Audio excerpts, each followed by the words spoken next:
Buenos días, buenas tardes, bienvenidos al Inter-American Institute for Democracy, al coloquio Dictadura de Cuba y las Américas, con el expositor Lenín Moreno Garcés, expresidente del Ecuador. Doy la bienvenida al presidente Lenín Moreno en la sede del Inter-American Institute for Democracy. Agradezco la presencia de los coloquiantes, nuestro director, don Enrique Aristigueta Gramco, doña Ileana Labastida, directora del diario Las Américas, el activista cubano Félix Llerena, nuestro presidente Tomás Regalado y el ciudadano y periodista nicaragüense Ariel Montoya, que están aquí presentes. Y agradezco la presencia por la vía del Zoom del distinguido director de Infobae, don Daniel Haddad, desde la Argentina, de Jorge Castillo desde el Perú, del expresidente Miguel Ángel Rodríguez desde Costa Rica y de nuestro director de nacionalidad chilena, Ricardo Israel, desde Broward. Permítame una pequeña introducción referida a la naturaleza y calidad de nuestro invitado. El expresidente Lenín Moreno es sin duda hoy día el ejemplo más importante de lo que se puede y se debe hacer para recuperar la democracia en las Américas. Él recibió un país, Ecuador, en medio de una dictadura del socialismo del siglo XXI, después del prolongado mandato dictatorial de Rafael Correa.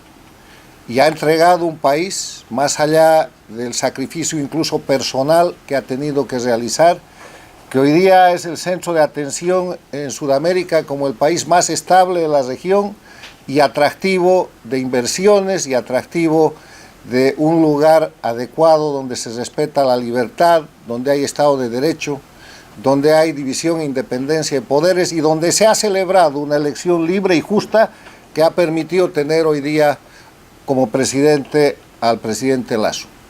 Gracias, presidente Moreno, porque en el trabajo del Inter-American Institute for Democracy, que es la defensa de la libertad y la democracia, usted es uno de los hitos que los líderes de América Latina deben seguir para derrotar a las dictaduras del castrochavismo, del socialismo del siglo XXI y devolverle a los pueblos de las Américas, de Cuba, de Venezuela, de Bolivia, de Nicaragua, la libertad y la posibilidad de vivir libremente su futuro.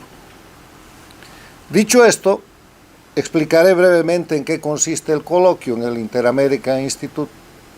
Un experto, en este caso nuestro presidente Lenín Moreno, va a exponer un tema por 20 minutos.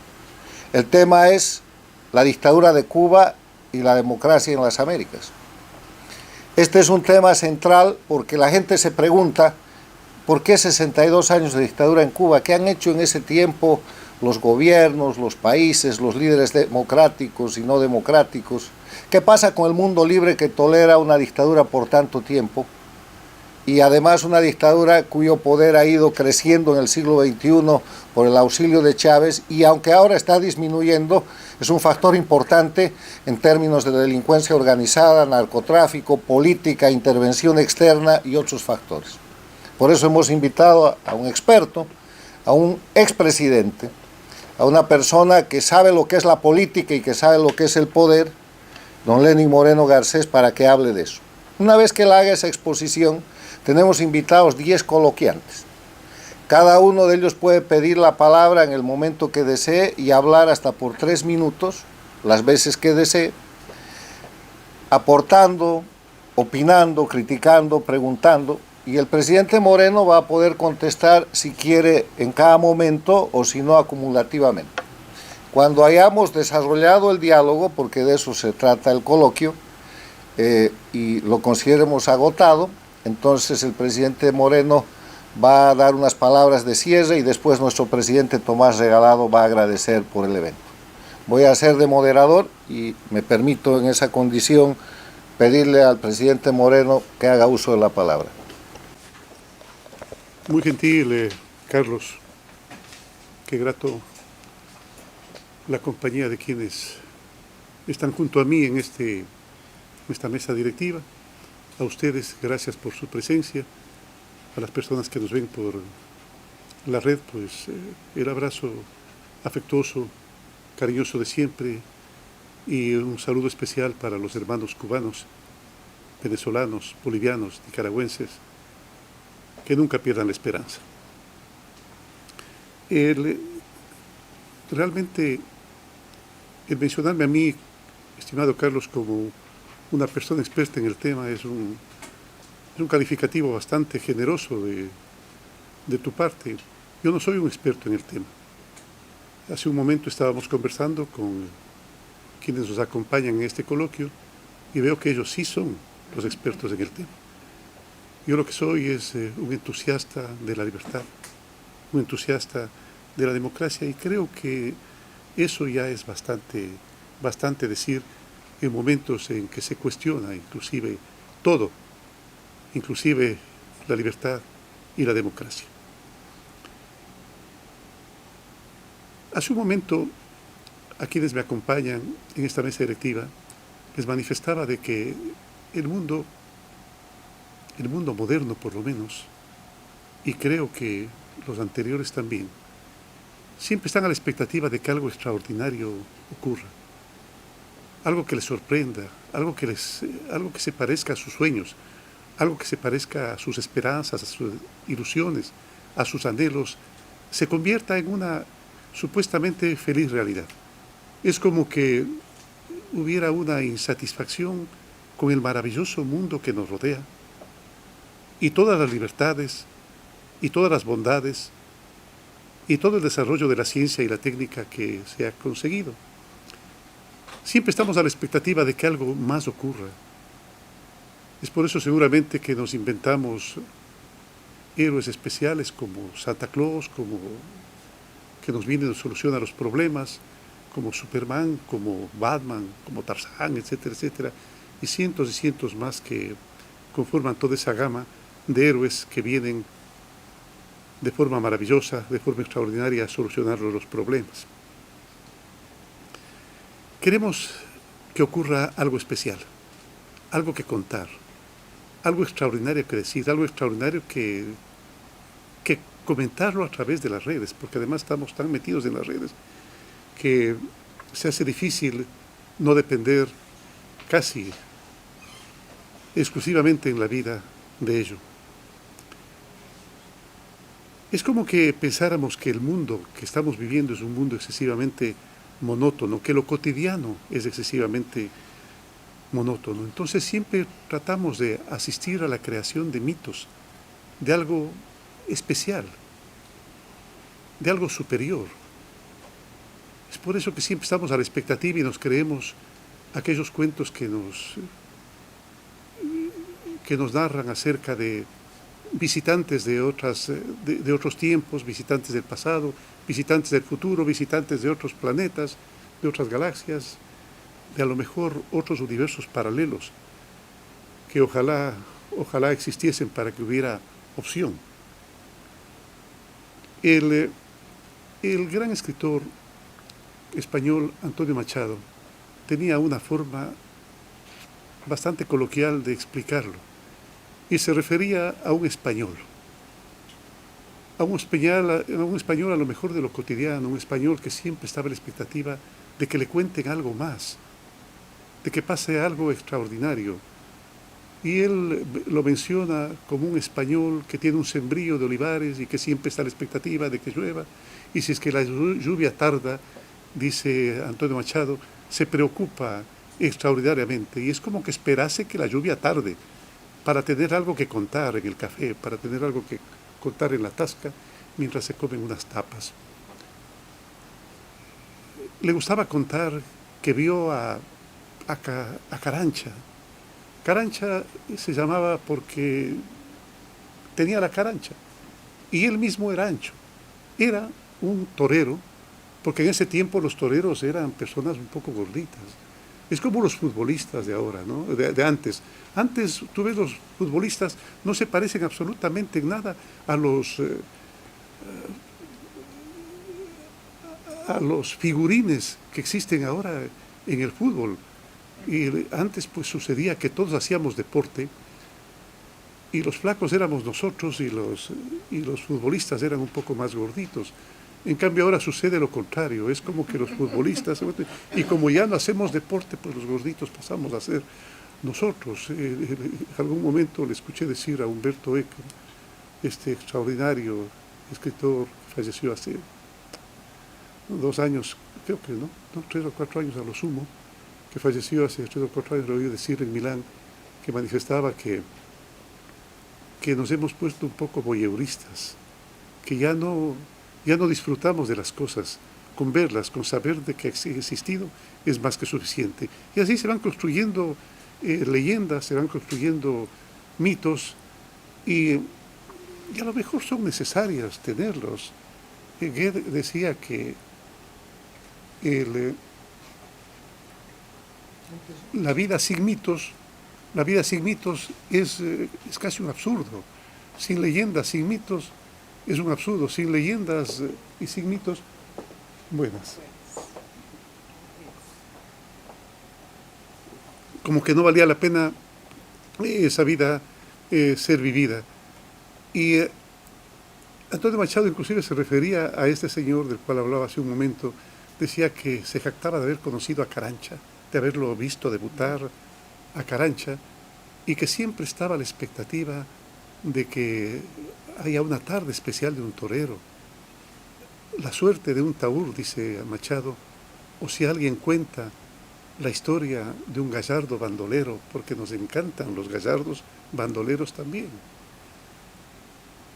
En Ecuador hay uno que representa a este tipo de personas, un lojano del sur de Ecuador, que era el famoso Nahum Briones, que se hizo la fama de repartir, al igual que un Robin Hood latinoamericano, las cosas que robaba. En la práctica realmente no lo hacía, pero se hizo la fama de que repartía las cosas que robaba, las cosas que tomaba de otras personas, supuestamente las repartía entre los más pobres. Porque esa es la promesa generalmente de los mitos, a los más desprotegidos, a los más pobres, a los más desvalidos, protegerlos. Así es como se construyen los mitos. Y es por eso que a más de uno le sorprendió el hecho de que en el Escambray, ahí por la Sierra Maestra, no tuve la oportunidad, las veces que he ido a Cuba, a conocer ni el Escambray ni la Sierra Maestra, pero siempre se dijo que era una sierra agreste completamente. Yo sí he visto sierras agrestes, porque yo soy de la Amazonía y sé perfectamente lo que es una sierra agreste. No estaban en una sierra agreste, pero se hizo la idea de ese mito de que luchaban en una sierra agreste contra un criminal, el gobierno dictatorial, y contra un ejército igualmente criminal. Ese es el mito que se creó.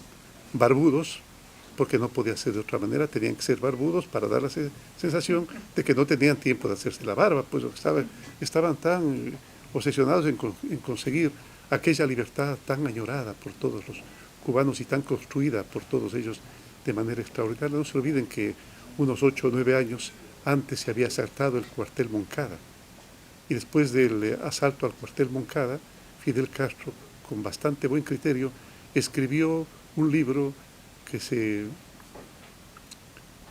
perdonen la mala memoria, hay una edad en la cual la memoria nos empieza a fallar. La historia me absolverá, en la cual manifestaba que a la gente había que hablarle con la cristalinidad del agua de roca, que había que evitar los excesivos adornos del lenguaje y había que hablarle claramente como el agua de roca. Qué parecido también a un libro que escribiría en la cárcel Adolfo Hitler, que se llamaba Mein Kampf, Mi lucha, ustedes recordarán. Qué parecido, ¿no? Porque hay bastantes parecidos. Hitler tenía la idea de hacer un Reich que durara 1000 años. Pues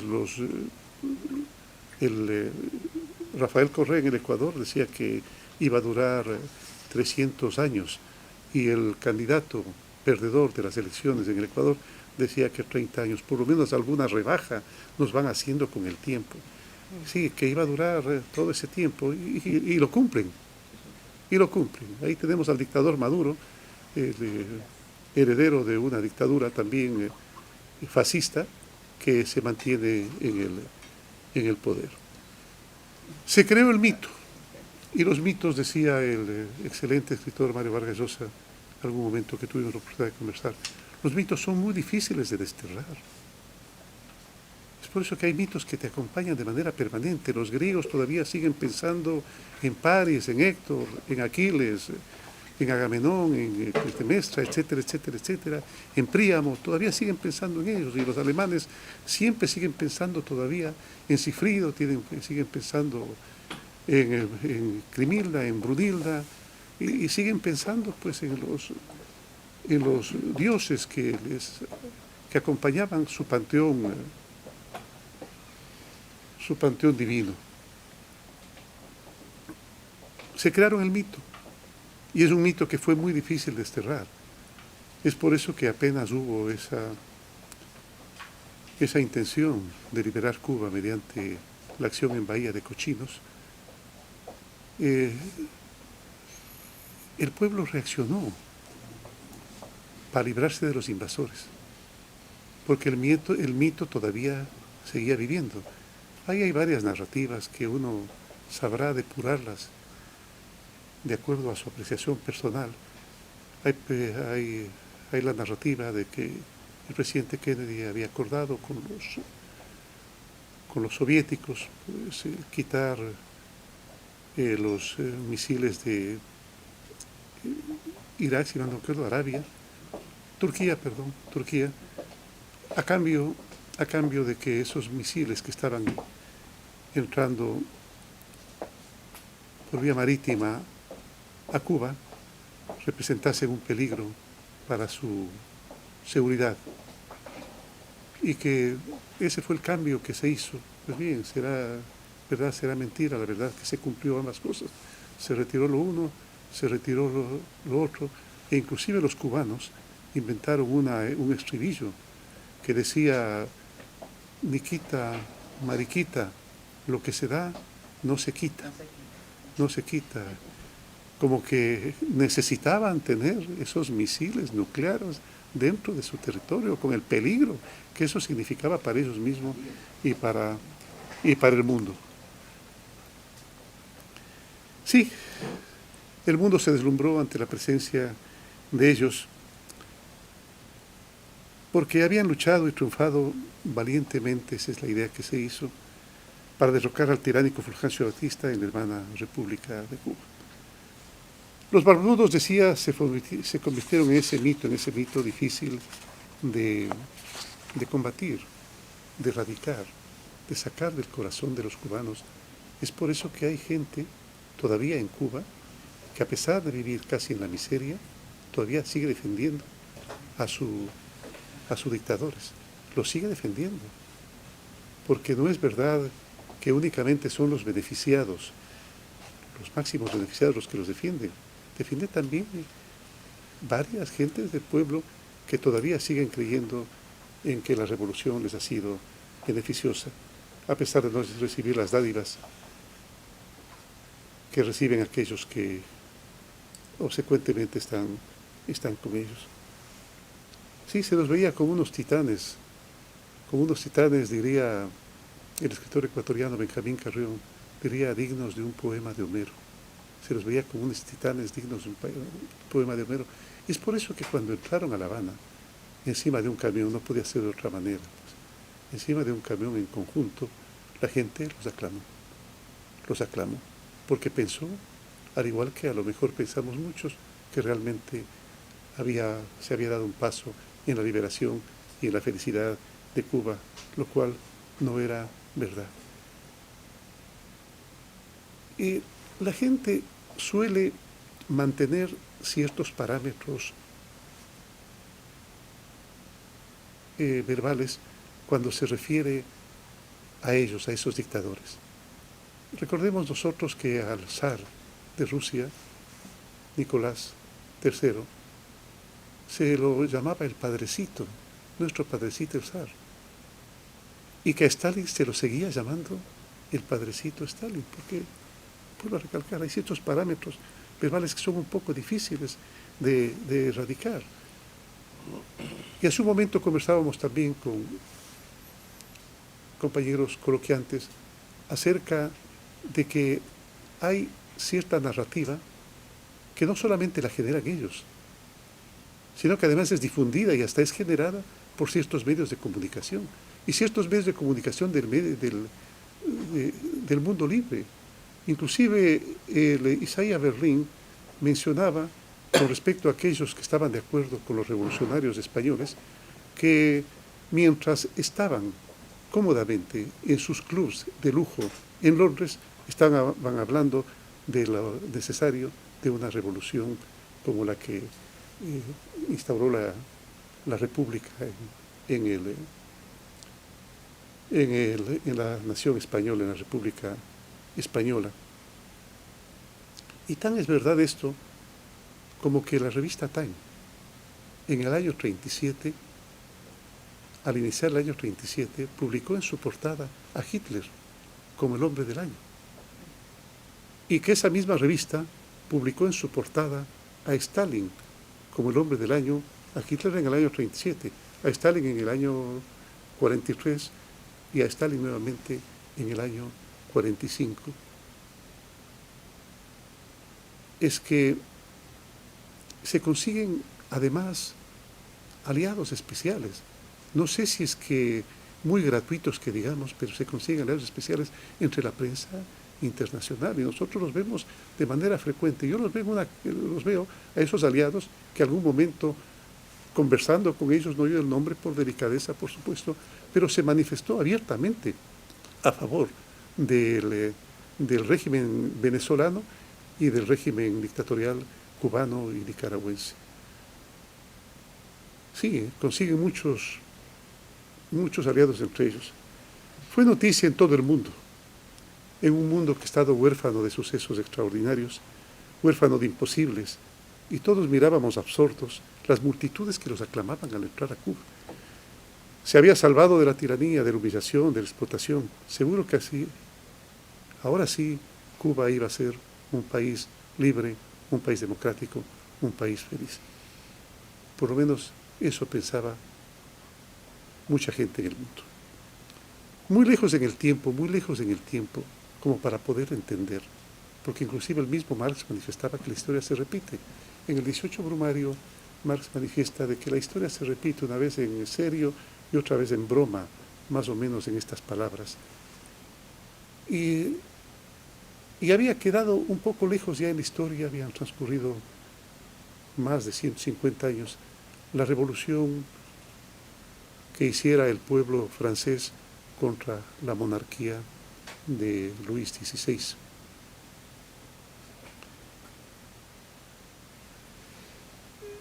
Lo que tal vez se habían olvidado los revolucionarios y el pueblo es que este tipo de revoluciones apenas se concretan, empieza lo que se llama el ajuste de cuentas. Empiezan a matar gente, empiezan a hacer juicios sumarios y fusilar a la gente. Recordemos que en la Revolución Francesa, después de que eso que iba a ser el reino de la razón, recuerdan ustedes la Ilustración, Montesquieu, Rousseau, Voltaire, Diderot, Quesnay, aquello que iba a ser una especie de paraíso en la tierra, producto de las ideas de los pensadores de la revolución, enseguida se transformó en terror. Enseguida empezaron a matar gente. Inclusive por ahí un periodista que se hacía llamar el amigo del pueblo, y así se llamaba también su periódico, el amigo del pueblo. Marat sacaba la lista en el periódico de las personas que había que fusilar, y de forma más que oportuna, Danton en su momento y Maximiliano Robespierre en el suyo los mataron. Hasta que Carlota Corday pues terminó con la infamia de tener una persona que todos los días en su periódico publicaba la lista de los enemigos del pueblo a los cuales había que asesinar. Aproximadamente 35.000 personas cayeron bajo la cuchilla de ese invento terrible y temible del doctor Guillotín, la guillotina.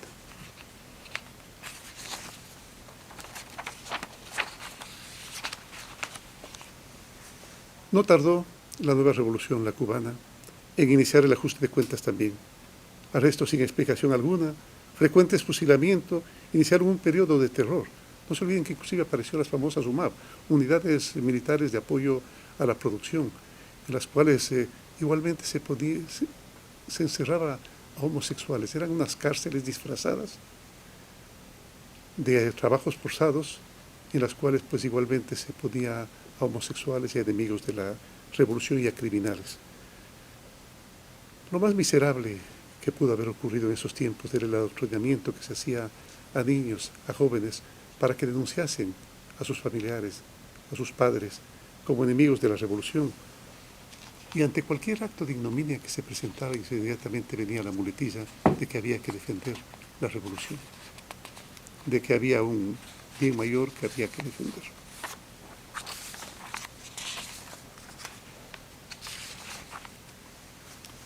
Y claro, llegó un momento en que no tardaron en querer exportar su revolución y la llevaron a casi todos los países de América y del mundo.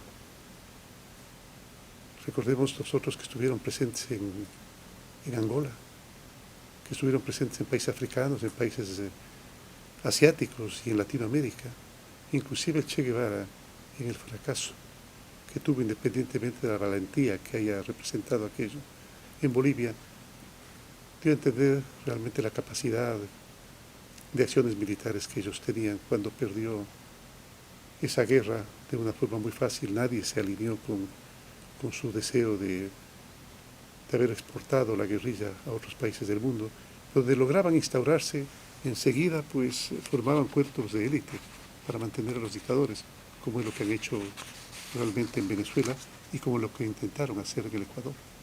En el Ecuador les llamó muchísimo la atención que el presidente Correa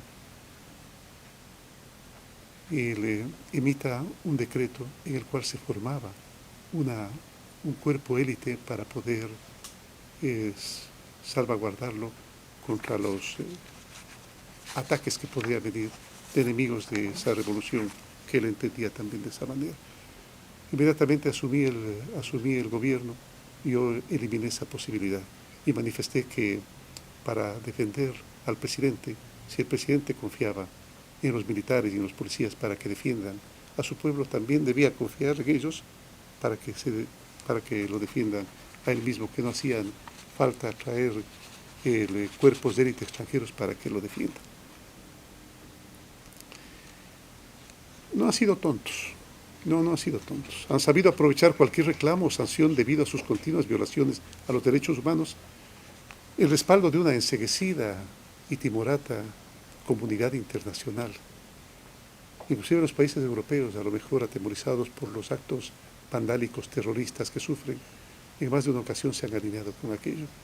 No se olviden ustedes que aquello que se llama el bloqueo por parte de Estados Unidos a Cuba obtuvo en una de las últimas votaciones un voto de 180 votos contra 3. Apenas 3 países votaron a favor del bloqueo, cuando es un bloqueo que sabemos perfectamente casi no existe. Casi no existe, y el bloqueo más bien está dado por la falta de capacidad de pago y las empresas no quieren entregar los productos, así de simple. Han ganado, les decía hace un momento, antes de la batalla del discurso. Es difícil competir con alguien que ofrece el paraíso en la tierra, con los que ofrecen arreglarlo todo y para todos, de poner todo en su sitio correcto. Se toman cualquier libertad con el lenguaje. Es común oírlos llamarte imperialista, agente de la CIA, burgués podrido, etcétera, etcétera, capitalista, reaccionario, etcétera, etcétera.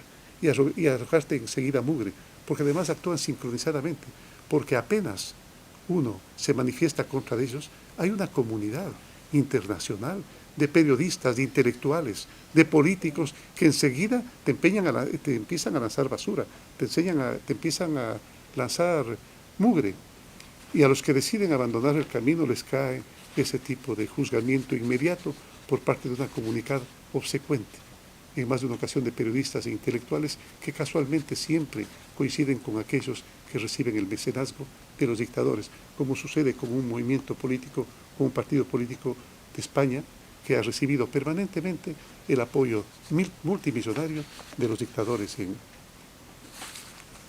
Ortega y Gasset decía que las verdades ignoradas preparan su venganza. Es cierto, pero no sin esfuerzo. La libertad no se la obtiene regalada. Son los cubanos los actores principales de su destino. Excelente, decía hace un momento, el eslogan de Patria y Vida para oponer al escatológico Patria y Vida, para oponer al escatológico Patria o Muerte. Define con claridad el propósito final. Está claro, el campo de batalla no es acá. También lo es, pero no es exclusivamente acá. El campo de batalla es allá. El 11 de julio vimos cuál era el campo de batalla. Son los cubanos los dueños de su destino y los actores principales de lo que vaya a ocurrir. Caso contrario, la comunidad internacional no va a acudir en apoyo de ellos. Está claro, decía, el campo de batalla está allí, en Cuba. Si las protestas se multiplican, se perderá el miedo. Y los cubanos, hastiados de tanta mentira, los veremos levantar el brazo, levantar el puño de manera victoriosa, de tal manera de gritarle al mundo, de decirle al mundo con voz clara, con voz meridiana, a un mundo amodorrado, que despierte con el grito de libertad, patria y vida. Quiero, para finalizar, recordar una frase de Mark Twain que decía: la lealtad al país, al gobierno cuando se lo merece, cuando se lo merece. Y esos gobiernos dictatoriales no han merecido el respaldo que han tenido sus pueblos con el argumento de que hay intervención. Con ese argumento que también lo utilizaba, por pura casualidad, Hitler, y con utilizado más de un dictador, de que se está preparando una intervención por parte de los extranjeros. No olvidemos que los revolucionarios franceses también utilizaron ese mismo eslogan, que se venía la invasión austríaca, que se venía la invasión de Inglaterra, etcétera, para que el pueblo se levante y defienda supuestamente su revolución. He dejado muchas cosas de carpeta, mira, la verdad es que, y de forma ordenada, Carlos ya nos pasó la disposición de que terminemos la presentación. Entonces, muchas gracias. Gracias, presidente. Vamos a proceder con el coloquio. Ha pedido la palabra desde el Zoom don Ricardo Israel. Vamos a darle primero la palabra a él y después a los miembros del coloquio que están aquí les vamos a pedir que pasen a hacer uso de la palabra. Se ha caído la comunicación con Ricardo, entonces empezamos cediéndole la palabra a don Daniel Haddad, que está en Buenos Aires, Argentina. Gracias, Daniel, por tu presencia y por tu interés en un tema tan importante como este. Daniel Haddad es el presidente de Infobae, que es el diario virtual de mayor difusión en las Américas, el número 1, y es además un notable luchador por la libertad y la democracia. Muchísimas gracias, Carlos. Un honor poder estar este mediodía junto a ustedes. Siempre es un placer oír al presidente Lenín Moreno y me quedo con algunas palabras. Sobre el final, el presidente hablaba de que el campo de batalla finalmente no es otro, o al menos el principal, que la propia isla y sus propios habitantes. Uno muchas veces a la distancia se pregunta cómo es posible que esto haya durado o que dure 62 años. Es muchísimo tiempo.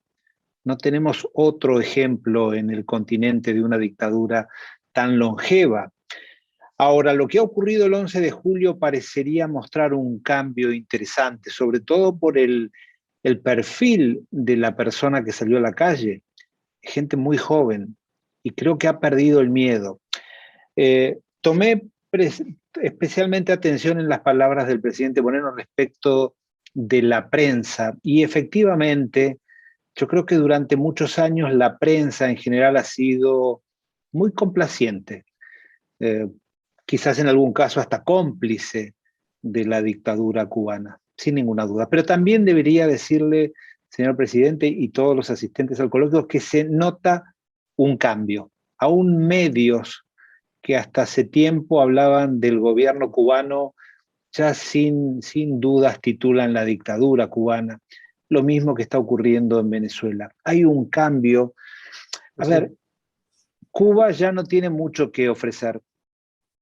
No ofrece un sueño, ofrece una muestra de fracaso enorme, no ofrece ni progreso económico, ni vanguardia tecnológica, no ofrece respeto a los derechos humanos, ni valora lo que es la república. Por ende, no es mucho lo que la gente necesita un sueño, y hoy Cuba representa más bien una pesadilla cuando uno ve lo que viven sus habitantes.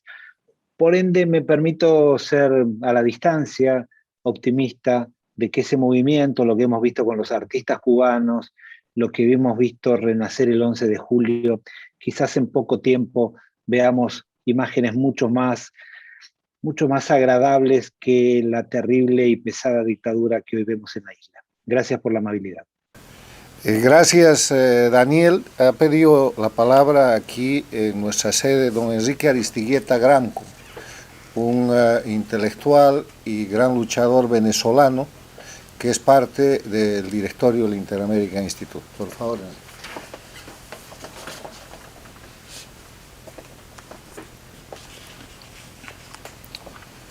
Señor presidente Lenín Moreno, doctor Sánchez Berzaín, distinguidos amigos todos, vamos a ver, voy a hacer una intervención lo más breve posible. La historia de Latinoamérica ha sido una historia bastante semejante en casi todos nuestros países, al extremo que cuando se produjo la separación de la madre patria española, eso ocurrió más o menos en una misma época, un mismo decenio, desde México hasta Patagonia. A partir de allí, los países latinoamericanos, todos en sus constituciones, las que se iban aprobando a medida que se iban independizando los países, comenzando por la venezolana de 1811, y luego la de la Gran Colombia en 1821, y así podríamos decirlo, pues, que ocurrió en los demás, en Argentina y en Chile y en México y en todas partes, señalaba que esas repúblicas, esos nuevos países tendrían un gobierno democrático representativo producto de la voluntad del pueblo, y se establecía el sufragio con ciertas limitaciones para la época, pero siempre se buscaba el patrón de la democracia representativa. Sin embargo, esas ideas tan interesantes, tan hermosas, tan constantes en todas nuestras naciones, se veía siempre entorpecida e interrumpida por periodos de dictaduras, y entonces había un periodo de intento hacia la democracia, de esfuerzo hacia la democracia, y venía entonces un periodo de dictadura generalmente representadas en los caudillos militares de la época que menudearon en todos nuestros países. Entonces, ese vaivén entre democracia y dictadura tradicional, parecía que se estaba rompiendo ya en la década de los 50 del siglo XX. Yo recuerdo que de repente comenzaron en todos los países de América Latina a caer las dictaduras. Cayó, por ejemplo, la dictadura de Perón en la Argentina, cayó la dictadura de Odría en el Perú, cayó la dictadura de Rojas Pinilla en Colombia, cayó la dictadura de Pérez Jiménez en Venezuela, luego cayeron las de Batista y Trujillo, y no sé si alguna otra más, porque lo de Somoza en Nicaragua vino después.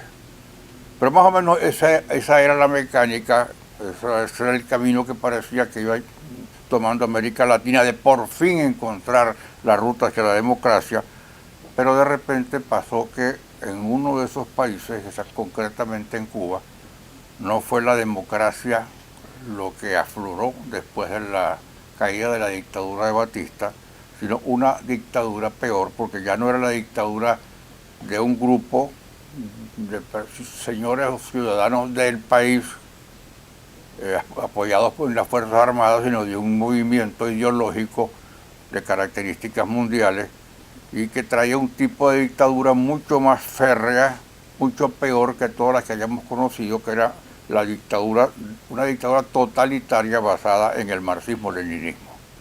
Eso marca entonces un antes y un después, porque a partir de ahí comienzan los movimientos de inspiración marxista a florecer en América Latina y a tratar de imponerse.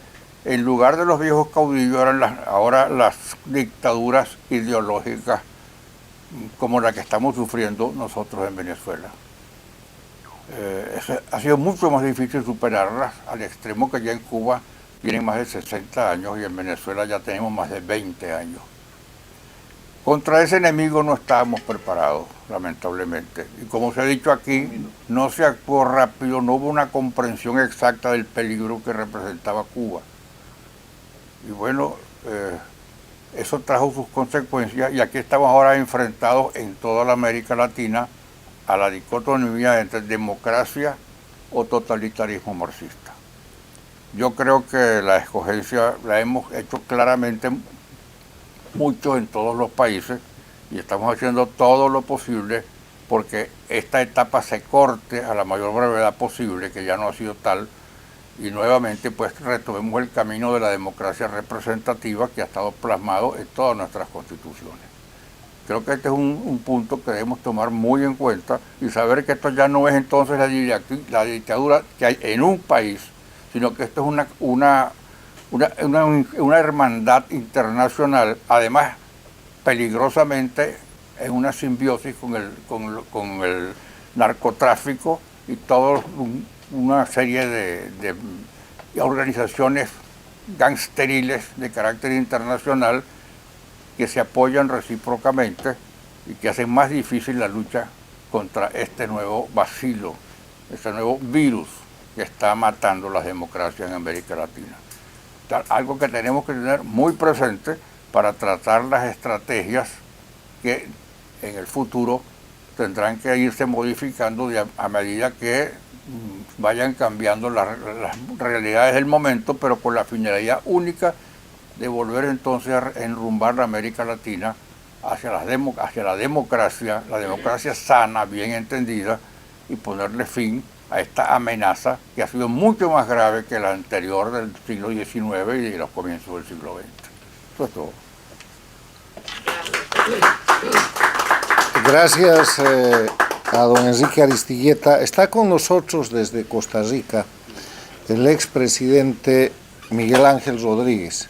Miguel Ángel Rodríguez es una persona con una tradición democrática extensa, ha sido secretario general de la Organización de Estados Americanos y es una de las personalidades destacadas en la temática de defensa de la libertad y la democracia. Bienvenido, presidente. Muchas gracias, don Carlos. Muchas gracias, don Carlos. Muchas gracias al Instituto Interamericano para la Democracia. Muchas gracias al presidente, don Lenín Moreno, por su muy culta y enjundiosa participación. Me monto sobre lo que él ha mencionado, el mito. Yo creo que el mito no ha desaparecido y creo que el mito no ha sido solo cubano. El mito fue latinoamericano, en algunos momentos con gran apoyo en Europa, en África, no solo de intereses de grupos marxistas, sino de jóvenes progresistas, de personas que con un idealismo meritorio buscaban triunfo de derechos humanos y pensaban que esto era un camino para enfrentar las desigualdades. Y desdichadamente ese mito ha sido muy fuerte, muy, muy fuerte. Cuando hubo la cumbre iberoamericana en La Habana, yo estaba en el gobierno, le pedí al presidente Castro que yo asistía si me permitía hablar con los disidentes. Había conocido movimientos internos de la isla a Payán, Movimiento Cristiano Liberación, partidos políticos con raíces en la isla y fuera de la isla. Y quería compartir con ellos y pedí que me dejaran compartir con ellos sin que si fueran a sufrir unas represalias. No me dieron esas garantías, no fui. Y yo creo que hoy día, siguiendo muy de cerca y pensando que está muy bien dicho por don Lenín, que los cubanos de la isla son los dueños de su destino, por más que los demás quisiéramos ayudar y debemos ayudar, nos cabe a los demás una responsabilidad. Y es una responsabilidad porque durante décadas la mayoría de nuestros pueblos y gobiernos le han dado apoyo, reconocimiento, soporte, estatus a el gobierno castrista. Y me parece a mí que hoy día es el momento de hacer un aislamiento, de separarlo, de hacerlo ver en el mundo de una manera diferente, sin sacrificar a su pueblo, sin quitarle las posibilidades de las ayudas humanitarias que en las condiciones sociales, económicas, de alimentación, de medicinas, de salud que hoy viven los cubanos en la isla, los vayan a sacrificar más. Pero sí creo que desde el movimiento San Isidro de hace un par de años a las manifestaciones de hace un par de meses, los cubanos han demostrado que las cosas han cambiado. Esta es la primera vez desde que se instaura hace 62 años el régimen, que se produce en varias ciudades al mismo tiempo movimientos muy espontáneos. Y como señaló don Lenín y el señor Haddad, lo muy interesante es quiénes son los que han participado: jóvenes, artistas, gente común y corriente, no intereses económicos, intereses sociales, culturales, de libertad, de vivencia. Y yo creo que es muy importante que ellos sientan apoyo en esta lucha tan dura, tan difícil que tienen, porque lo más difícil en Cuba es que el movimiento de absorción por el Estado y por el partido único de la sociedad es mucho más completo de lo que desdichadamente también se vive en sociedades como Venezuela o Nicaragua. Ahí no hay partidos políticos. No es que no los dejan funcionar, no es que, que los meten a la cárcel a sus dirigentes, es que no los permiten, es que no los hay. Ahí no hay medios de comunicación independientes, no es que los cierran, como ahora a la prensa en Nicaragua o a las televisoras en Venezuela hace unos años. Es que no existen, es que no los dejan funcionar, es que tienen años de no existir. Y realmente eso hace que una sociedad tan intervenida, tan controlada, tan dominada, pues requiera un apoyo muy, muy fuerte de los demócratas del mundo entero, no solo por interés de Cuba y los cubanos y la libertad, que ya debería ser suficiente, por interés de todos nosotros los latinoamericanos. La democracia es frágil, las democracias se pueden perder, las democracias se pierden cuando perdemos el afán, el compromiso de luchar para sostenerlas. Cuando hay malos ejemplos, eso ocurre. Gracias, presidente. Seguimos con el coloquio. Está aquí en la sede del Instituto Ileana Labastida, periodista cubana, directora del diario Las Américas y una permanente alentadora, impulsora de lo que es la lucha por la libertad y la democracia en Cuba y en los países sometidos a este flagelo del siglo XXI. Ileana, por favor.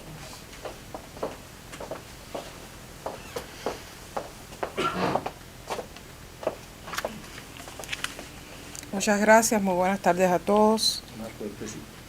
Muchas gracias. Un gusto estar aquí esta tarde con todas estas personas ilustres. Sinceramente, estuve escuchando la ponencia del doctor Lenín Moreno. Me impresionó el hecho de que haya podido en unas breves palabras sintetizar todos los acontecimientos clave que acontecieron, valga la redundancia, en Cuba a partir de la llegada de Fidel Castro con sus hombres al poder y de la manera en que se instauró la dictadura en Cuba. Le agradezco mucho esa ponencia, sinceramente fue un buen recorrido por la historia de Cuba.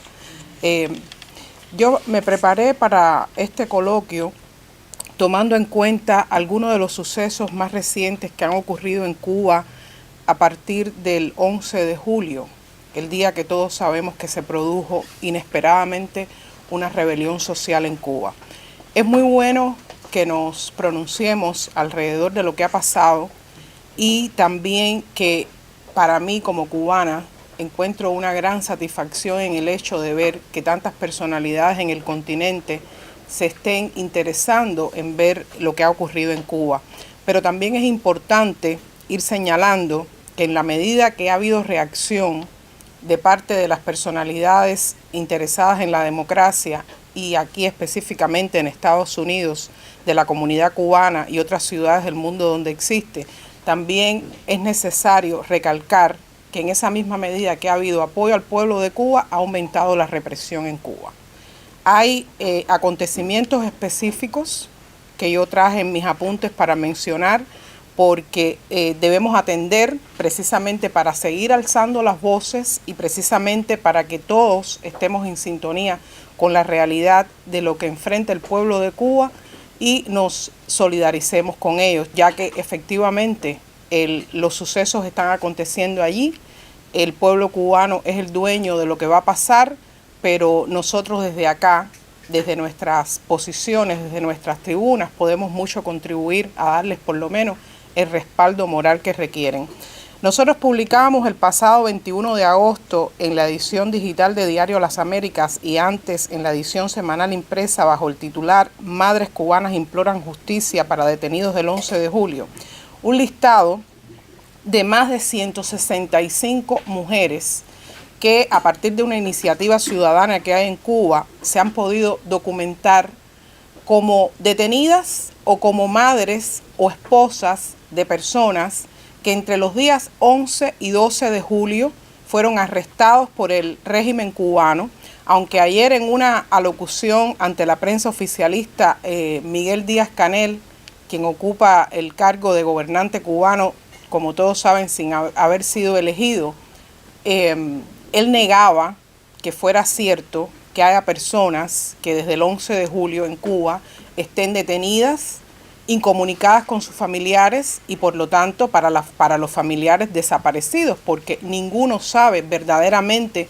en qué sitios los tienen arrestados, ni en qué condiciones, ni nadie les da cuenta de qué es lo que está pasando con ellos. Les decía que hay un listado a partir de una iniciativa ciudadana que se promueve precisamente en Cuba, por supuesto de manera clandestina y lo más secreta posible, de más de 160 mujeres donde se documentan nombres, apellidos, edades de los arrestados y asimismo sus direcciones.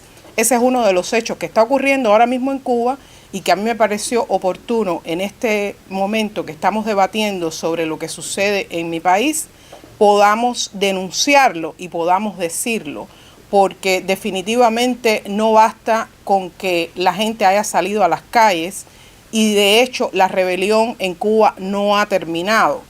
Al parecer no ha habido mayores protestas masivas, pero la gente sí se está manifestando. Lo que sucede es que lo hacen de manera aislada y lo que sucede también es que, como decía el doctor Moreno y como apuntaba Aristigueta, lo que existe en Cuba es una dictadura totalitaria, que es diferente a decir que hay un gobierno dictatorial. Una dictadura totalitaria funciona a partir del terror y eso es lo que ocurre en Cuba.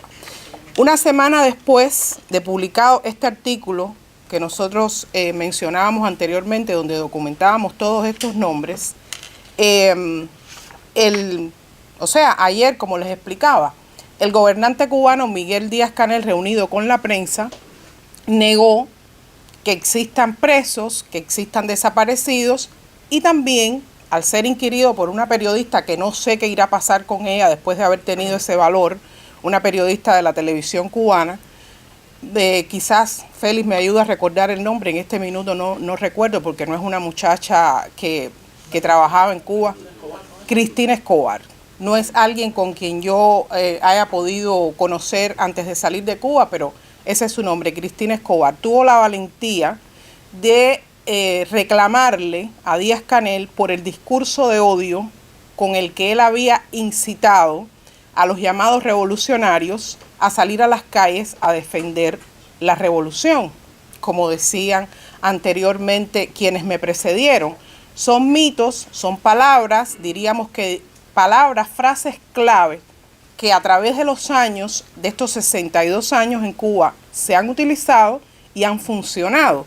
Entonces, ayer, a pesar de todo lo que ocurrió, a pesar de que oficialmente tuvieron que reconocer que hubo un muerto, que la policía disparó por la espalda a un muchacho de alrededor de 30 años y mataron, a pesar de que hubo heridos, a pesar de que hay desaparecidos, pues Díaz-Canel dijo que él no se arrepentía de su discurso de odio y que tampoco pensaba hacerlo, porque él considera que lo que es su llamado al combate y en el que dijo que había que pasar sobre su cadáver para lograr cambios en Cuba, había sido el adecuado.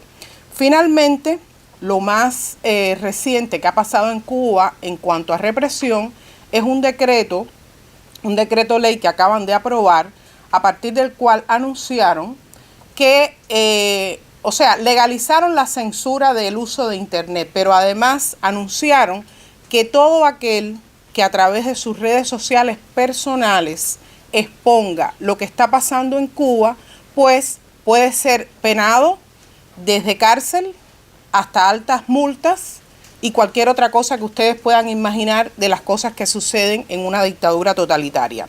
Ya el colofón de estos mecanismos que intentan arreciar la represión en Cuba se anunció hace 2 días con el cierre de lo que fuera durante 60 años el Instituto Cubano de Radio y Televisión.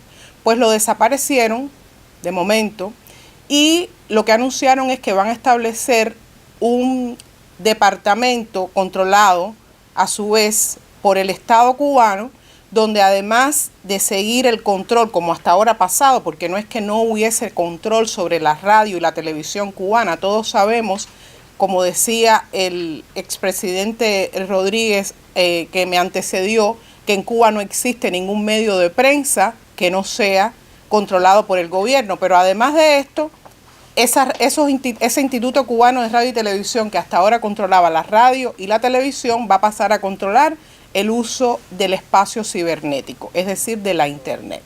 Entonces, me pareció oportuno que en esta mañana, ante esta oportunidad que me ofreció el Instituto Interamericano para la Democracia, con tantas personalidades presentes interesadas en la realidad de Cuba, hacer estos apuntes para que se conozca que en la medida que repercute en el mundo la realidad cubana, quienes la controlan y quienes ejercen allí el totalitarismo aumentan la represión contra el pueblo. Muchas gracias.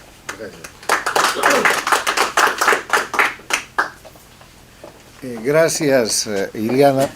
Tenemos desde Lima, Perú, a Jorge del Castillo.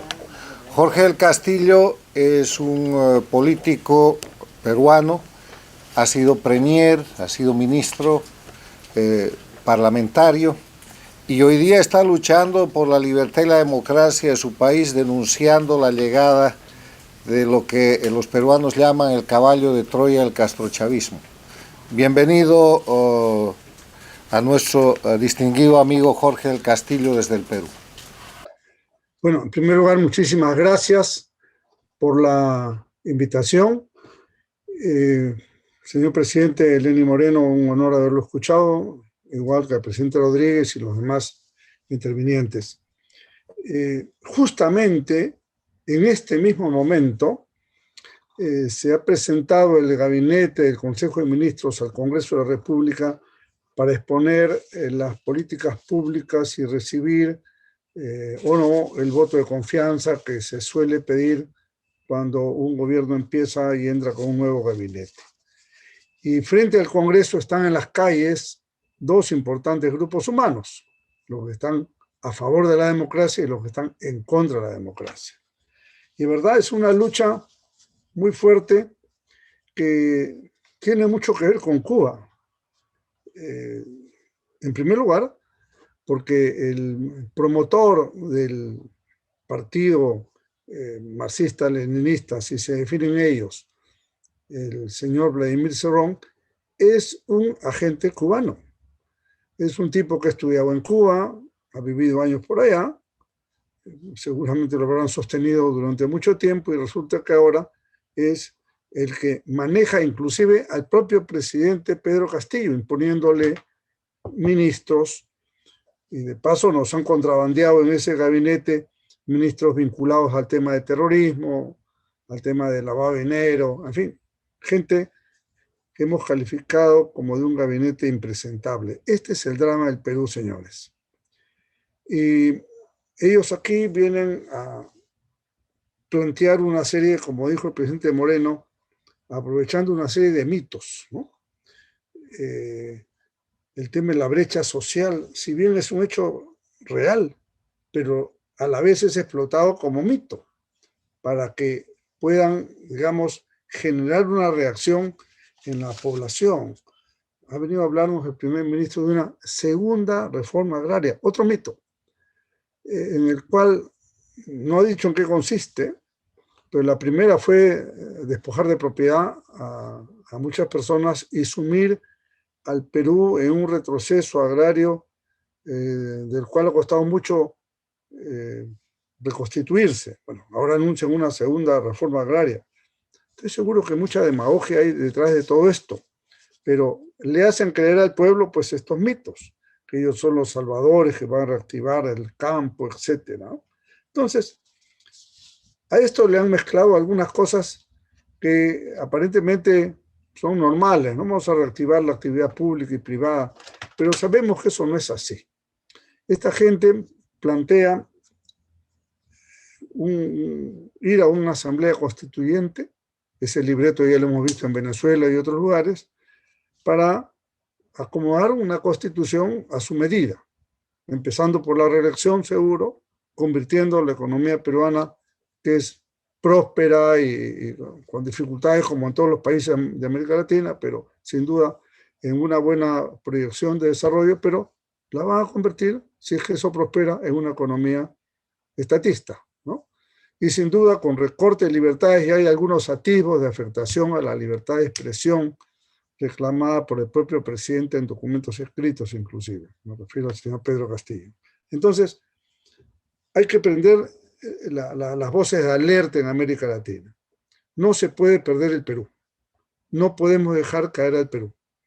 Los demócratas estamos luchando en sentido literal de la palabra, en las calles de diversas ciudades del Perú, esclareciendo el punto de vista, garantizando la presencia de la prensa libre, que no la podemos perder bajo ninguna condición, y por supuesto evitando que nos desarmen el sistema económico que ha venido prosperando, incluyendo, ellos aducen que ha crecido la pobreza. Sí, claro, en la pandemia ha crecido la pobreza en todos los países, no hay ninguna duda, pero el Perú venía en un nivel de crecimiento bastante bueno, estuvo mejor antes, empeoró un poco por el tema de la pandemia, pero yo creo que hay todas las condiciones para reactivar. Entonces, a nosotros nos preocupa mucho la intromisión cubana, venezolana y boliviana. Evo Morales ha venido ya como 3 veces al Perú y entra y sale como le da la gana, estando las fronteras cerradas, pero entra y por supuesto se reúne con Pedro Castillo y se reúne con una serie de entidades sociales moviendo el país. Evo Morales ha venido al Perú como no había venido antes. Y eso es una indicación de cómo están usando uno de los brazos del totalitarismo en América Latina. Gracias. Yo quiero dejar esta preocupación, Carlos, porque creo que el Perú merece la atención del continente en este momento. Muchas gracias. Gracias, Jorge. Vean ustedes el castrismo en plena operación. El presidente Lenín Moreno quiere hablar antes de continuar con la ronda de oradores. Adelante. ¿Está bien? Sí, Jorge, muchas gracias por recordarnos que debemos acordarnos de Perú en este momento. Perú está en una situación bastante difícil. Yo tuve una experiencia particular en Perú. Una empresa peruana me había contratado para ser su gerente de comercialización. Estoy hablando de hace más de 40 años tal vez. Fui a dar unas conferencias allá, estuve en Trujillo, estuve en Arequipa, en Lima, en Ica, conversando acerca del producto que nosotros comercializábamos. Y había varios vendedores en cada uno de los departamentos y por lo menos 3 de ellos, el momento en que pedía sus reportes del trabajo cotidiano, me habían colocado debajo de su reporte una revista, no sé si recuerdo el nombre, Marca, creo que. Esta revista, Marca, esta era una revista que le editaba a la gente vinculada al grupo Sendero Luminoso. Y eso me sucedió en 3 ciudades del Perú. Esto nos da la idea de lo organizados, de lo coordinados que suele ser. Nosotros a veces, viendo las cosas un tanto de lejos, los acontecimientos un tanto de lejos, nos da la sensación de que no es algo organizado, no es algo coordinado, no, actúan de manera coordinada. Así como coordinadamente grupos de presidentes, expresidentes, ministros, políticos en general, periodistas, intelectuales, artistas y todo lo demás, actúan coordinadamente el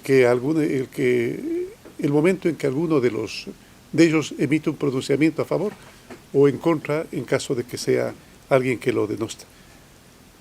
Por eso es importante recordar aquello que inclusive el mariateguismo tiene como base ideológica, que es las ideas de Antonio Gramsci, de que es importante ir ganando espacios. Y eso debe hacer la gente en Cuba también. El criterio de poderes hegemónicos es precisamente ese, que no se puede dejar bajo ninguna circunstancia, ninguna arista sin tratar. Ahora la mecánica cuántica nos da realmente las ideas de cómo debemos tratar la teoría del caos, el efecto sutil, del efecto mariposa, etcétera, etcétera. Napoleón decía que un detalle puede hacer perder una batalla y que una batalla puede hacer perder la guerra. Ningún espacio puede dejar sin ser cubierto, de manera organizada, de manera coordinada. Aprovechemos los mismos elementos que ellos manejan. No se olviden que inclusive se han aprovechado de nuestros propios elementos, ya sea de leyenda, de mitos, de creencias, etcétera. Antes denostaban, antes trataban mal a los libertadores, a los héroes que habíamos considerado, y ahora se los han apropiado, inclusive les cambian la cara, para que sea una cara que se ajuste a las características que ellos desean. Denostaban de Dios. Dios había muerto, Dios no existía, había que erradicar la religión, y en este momento se han apropiado de ella y empiezan a hablar en términos cristianos, empiezan a leer la Biblia, empiezan a utilizar pasajes de la Biblia que encajan más o menos en su forma de pensar. Por eso no pensemos que están desordenados, no pensemos que están desorganizados, pues contra ello la organización y también la coordinación de parte nuestra. Gracias, presidente. Seguimos con el coloquio y está aquí presente un exiliado nicaragüense, él es periodista y poeta y escritor. Y como Nicaragua es uno de los países donde se ha expandido la dictadura cubana en su versión castrochavista del siglo XXI, hemos invitado a don Ariel Montoya. Ariel, por favor.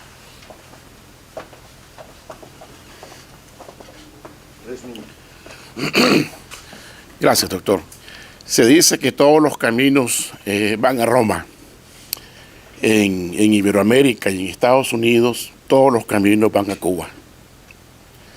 Cuba es la madre de la escenificación de la pandemia política que estamos viviendo actualmente. El día de ayer conversaba con el diputado opositor de Bolivia, Richard Rivera, y coincide él con lo que decía el presidente Moreno, de que la lucha la hacen los pueblos, como la ha hecho el pueblo de Cuba el pasado 11 de julio. Pero la gente dice, ¿cuándo va a haber otro 11 de julio si ya pasó un mes? Y entonces mucha gente dice, eso ya no va, Cuba no va a caer, eso es un sueño, eso es una quimera, eso es un mito. Claro que van a caer, pero no van a caer solamente porque la gente vaya a las calles. En Nicaragua pasa un caso irrisorio que sienta jurisprudencia política. No existen opositores en las calles porque están presos o están huyendo en este momento por los puntos ciegos de las fronteras. Y los que podían ser aspirantes presidenciales con rangos de ética y de popularidad, no se sabe ni siquiera dónde están. Y los que van a correr en estas fraudulentas elecciones son personajes satélites comprados por el sistema.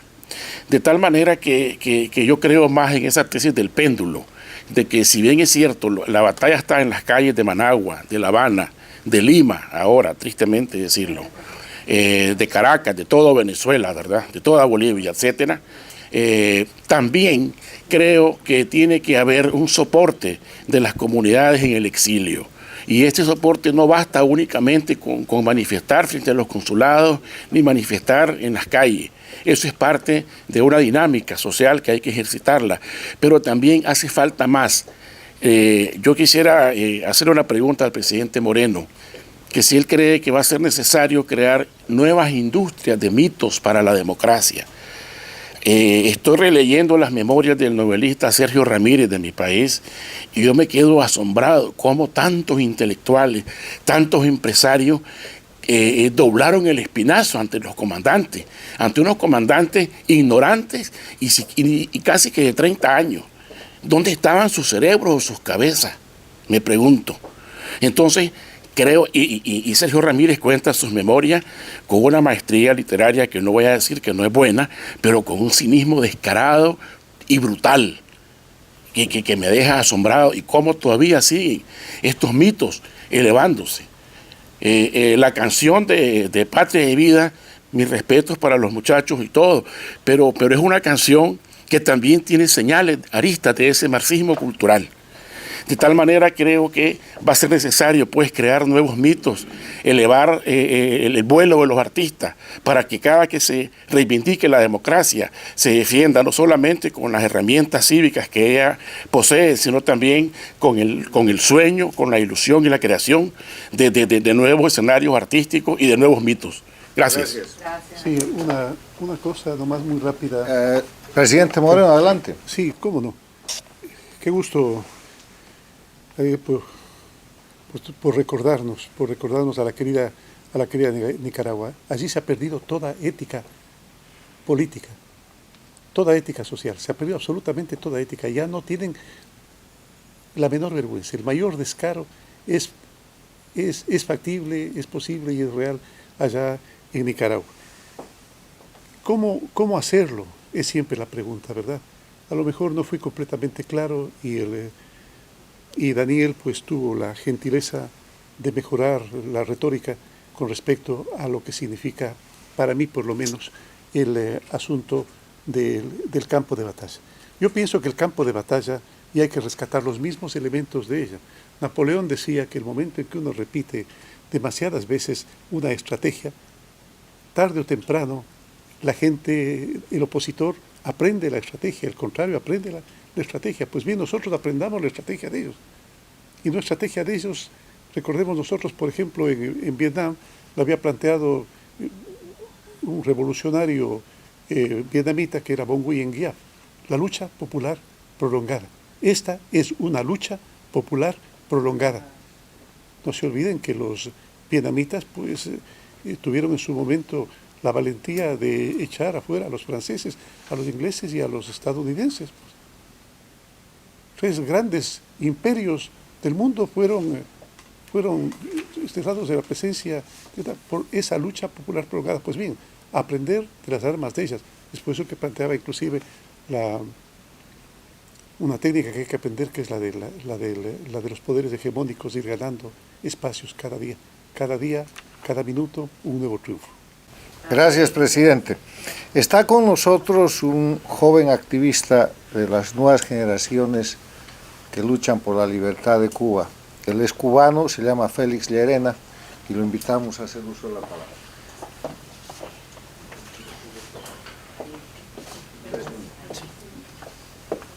Sí, muy buenas tardes a todos. Para mí, más que esto, una inmensa posibilidad, esto es hoy una clase.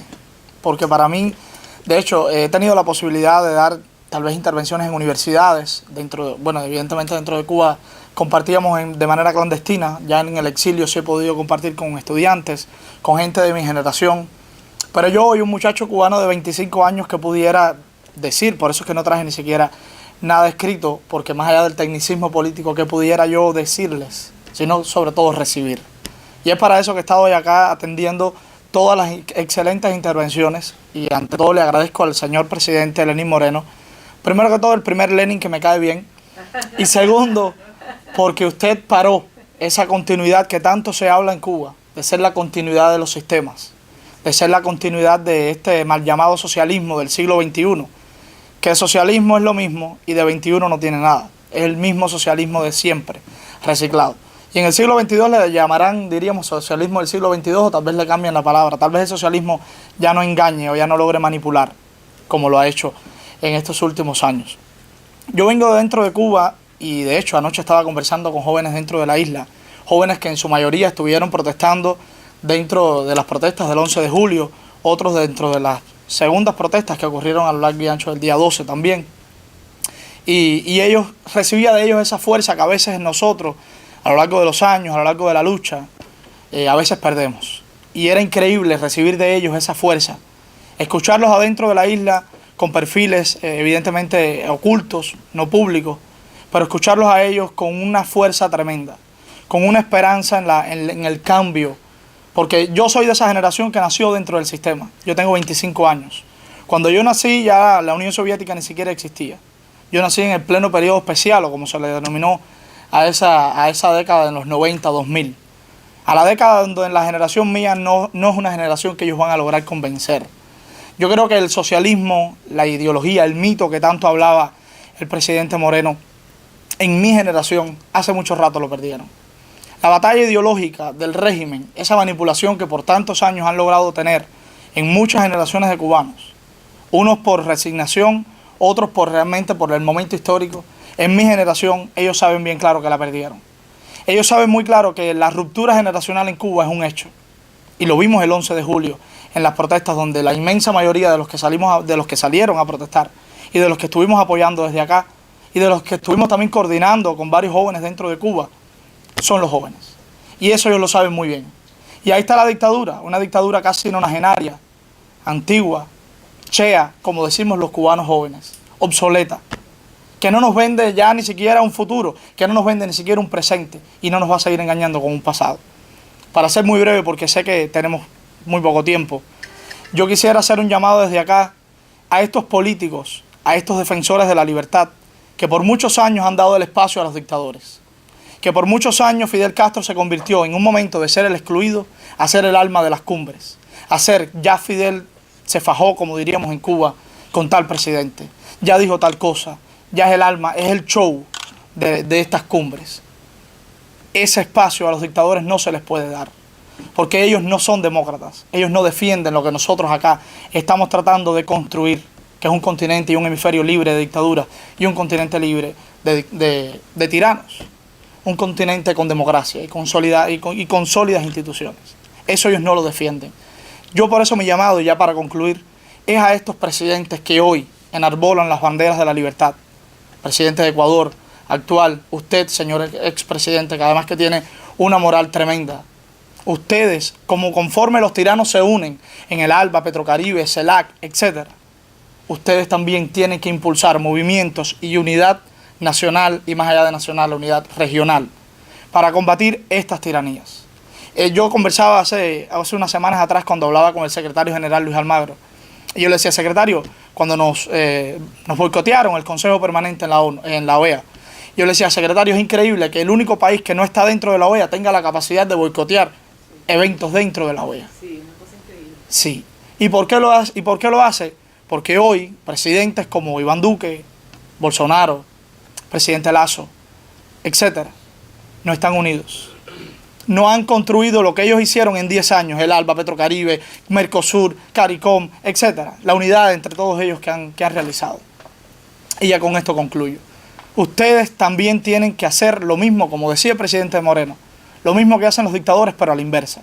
Ellos se unen para destruir, ellos se unen para acabar con las democracias. Nosotros unámonos para construir, unámonos para construir democracia e instituciones sólidas en nuestra región. América tiene que ser libre de dictaduras, que no son ni de izquierda ni de derecha, son dictaduras. Así que muchísimas gracias, señor presidente. El presidente Lenín Moreno pide la palabra por alusión. Sí, Félix, qué interesante escuchar a personas tan versadas como ustedes en el tema. Tal vez la comparación pueda resultar bastante objetiva. En el universo existen lejanas, por supuesto, todavía ventajosamente a nuestro planeta, unos fenómenos cósmicos que se llaman los agujeros negros, en los que supuestamente el tiempo llega a su fin, el espacio se elonga,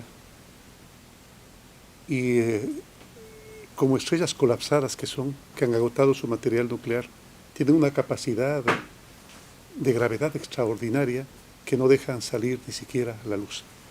Aquellos planetas, aquellas galaxias, aquellas estrellas que caen en esa órbita definitivamente desaparecen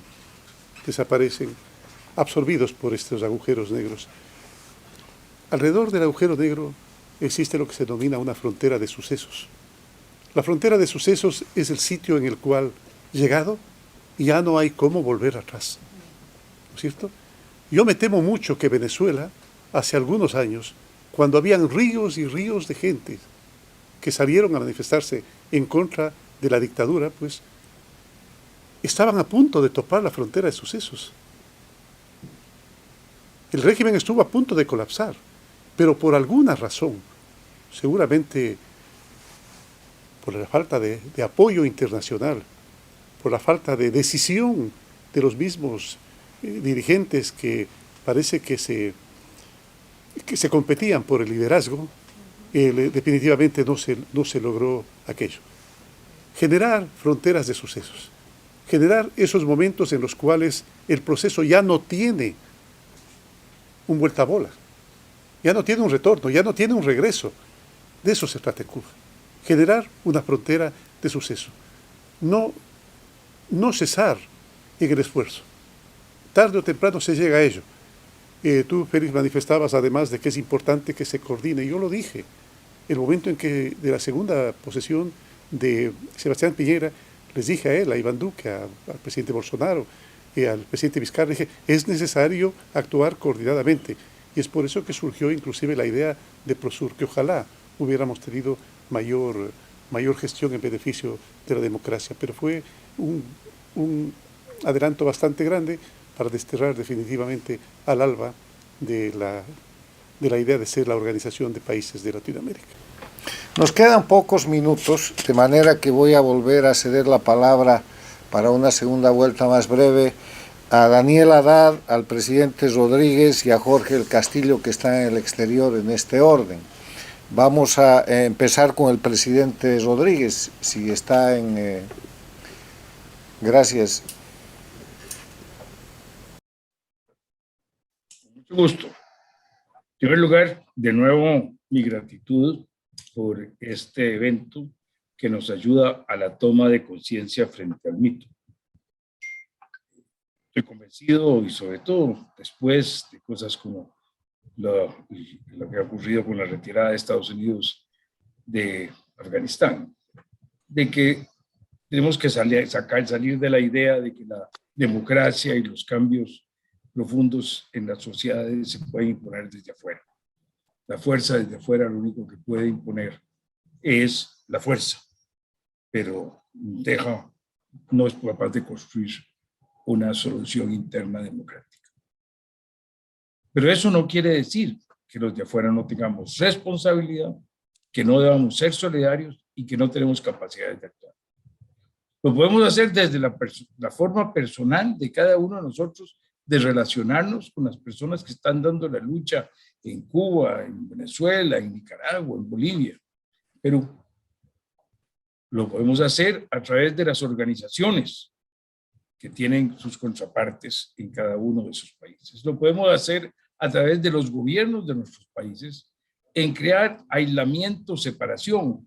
¿Por qué era tan importante, como nos lo ha dicho este joven cubano muy claramente, la presencia del presidente Castro en las cumbres?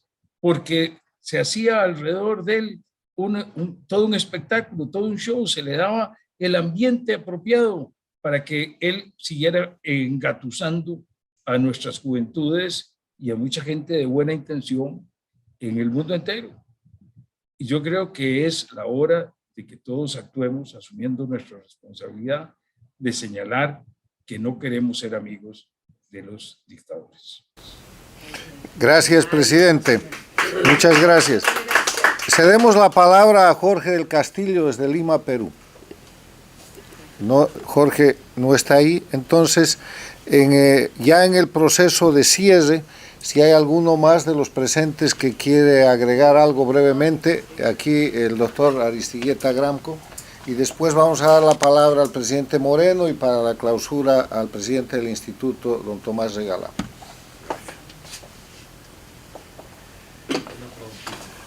Sí, yo después de oír todo cuanto he oído, quería acotar y agregar lo siguiente. Si algo no puede ser la democracia en América Latina, es ser bobalicona. La democracia no puede ser bobalicona. La democracia no puede darle cabida en sus mecanismos a quienes quieran destruirla. Eso pasó en Venezuela y eso puede pasar en cualquiera de nuestros países. Esto está a punto de pasar en el Perú. Yo creo que no hay razón para que quienes quieran destruir la democracia participen dentro del mecanismo de la democracia y tengan los mismos derechos. Porque sabemos que las consecuencias son el fin de la democracia por tiempo indefinido. A mí ya no me importa decirlo abiertamente. Contra ese vacilo, contra ese peligro, todo lo que se haga está perfectamente justificado. Absolutamente todo. Por eso creo que en el Perú, si no han logrado desmantelar las Fuerzas Armadas como hicieron en Venezuela, hay todavía una garantía de que al menor desliz, quienes ocupan ahorita la cúspide del poder deben ser depuestos, porque no tienen derecho de destruir el sistema. No tienen. La democracia es un bien al cual se llega con mucho esfuerzo. No todos los países pueden darse ese lujo. América Latina en un momento dado ha sido un continente con mayoría de países que se regían democráticamente. Entonces no hay razón para regresar a siglos de esclavitud en nombre de una doctrina que está totalmente obsoleta y periclitada. De manera que lo sepan no solo los peruanos que me están oyendo, no dejen que den un paso en falso, que más de una vez el destino de la civilización ha estado en manos de un pelotón de soldados. Tomen el ejemplo de Venezuela. Somos un país destruido intencionalmente en nombre de una ideología que presume ser la salvación de los pueblos. Por favor, cúrense en salud y no permitan en los demás países latinoamericanos que ese flagelo se vuelva a colar en el mecanismo para llevar a ese país y al sistema que los ha permitido llegar al poder, vuelva nuevamente a ocurrir un suceso como el que desgraciadamente ocurrió en Venezuela. Gracias. Gracias a don Enrique Aristigueta Gramco. Cedo la palabra para el cierre al expresidente Lenín Moreno. Gracias, Carlos. Mira, Enrique, qué bueno habernos recordado algo tan importante como el hecho de no permitir que nuestras democracias, que nuestras instituciones sean bobaliconas, que bajo ninguna circunstancia cejen en su empeño de lograr aquello que deben ser dos objetivos claros, nítidos, y que son el paraguas que albergan los otros valores humanos como son la libertad y es la democracia. Nosotros encontramos que en las universidades, en las instituciones, por cómo somos los demócratas, permitimos cualquier tipo de expresión, inclusive expresiones que defienden totalitarismos, las permitimos. Y qué bueno que sea así. Francisco Friedrich Hayek, ¿les recuerdan? Pues, continuador de las ideas de von Mises y de Menger en la escuela austríaca, manifestaba que, una pregunta, ¿debemos ser tolerantes con los intolerantes? No. La respuesta la tienen definitivamente ustedes. Debemos ser tolerantes con los intolerantes. Nosotros vemos que en el mundo hay mucha gente intolerante. Y este gran país, que es un ejemplo para todos nosotros, no solamente en cuanto a ciencia y tecnología, economía, sino además ideológicamente también. No olvidemos que nació de una forma muy especial. A George Washington le ofrecieron la oportunidad de ser un dictador de Estados Unidos y él la rechazó. Él la rechazó, un demócrata completo. De momento lo que se mencionaba, la presencia de Estados Unidos en Afganistán, el abandono de Afganistán, independientemente de que pueda sentirse bastante democrático, se lo ve y se lo percibe como una derrota, como que se perdió un espacio importantísimo. Es verdad, tiene razón el presidente Biden, en el momento en que se ha quejado de que no ha habido por parte de la Unión Europea el suficiente apoyo y se ha dejado casi en la soledad a los Estados Unidos hacer esa lucha. También tiene razón en que el régimen estaba corrompido, pero de eso se trataba la presencia de Estados Unidos, de orientar, de ayudar. Federico Nietzsche decía que los matrimonios no se pierden por falta de amor, se pierden por falta de amistad.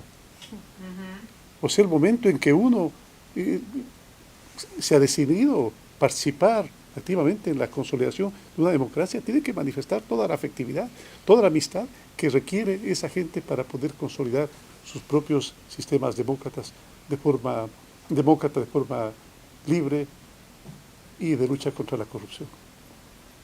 Gracias, presidente Lenín Moreno, por todos sus aportes, por su presentación y por el alto nivel académico y político al que hemos llevado este coloquio, que como ustedes saben, no tiene la intención de ofrecer conclusiones, sino de enriquecer los puntos de vista y las visiones respecto a un tema que en este caso ha sido la dictadura de Cuba y la democracia en las Américas. Nuestro presidente Tomás Regalado va a cerrar el coloquio.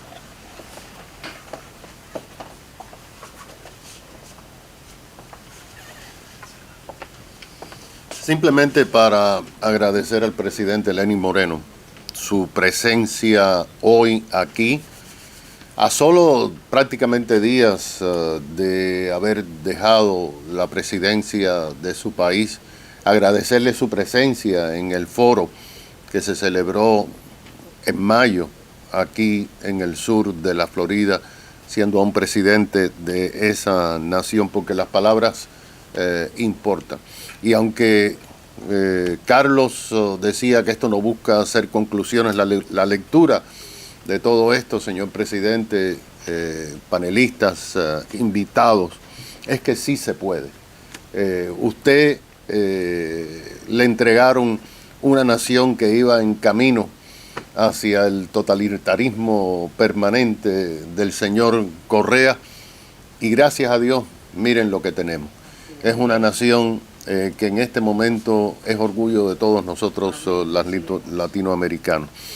Así que, como las palabras importan, yo estoy seguro que muchos en Cuba, muchos en Perú, muchos en Nicaragua, muchos en Venezuela van a tomar estas palabras como un mensaje verdadero de esperanza. Muchas gracias. Gracias.